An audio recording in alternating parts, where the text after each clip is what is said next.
นี่ก็เตรียมพี่น้องเนาะครบ3 รอบแล้วเอาลูกออกจากโรงเย็นพี่น้องเนาะนะมันจะมี2 สอนพี่น้องเป็นโรงเย็นพี่น้องเนาะ2 สอนเอาออกขืนไปพูดไม่เมนพี่น้องอันนี้คือตามประเพณีบ้านเฮาพี่น้องเนาะบ้านน้องนารีอำเภอวังหินจังหวัดศรีสะเกษพี่น้องเนาะนะตามประเพณีบ้านเฮาเกิดแก่เก็บตายเป็นเรื่องธรรมดาครับผมกำลังเอาขืนพี่น้องเนาะให้ไปรุ่นพวกแข็งแรงพี่น้องเอาขืนแล้วก็โลกขึ้นนี่ก็กำลังเตรียมการพี่น้องเนาะเตรียมการ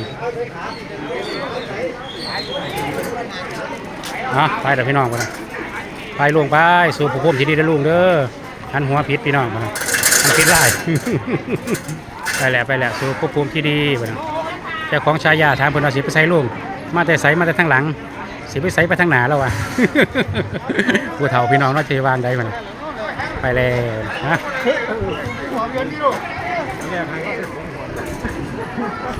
คนติดศาลาไปกันหน่อยเนาะ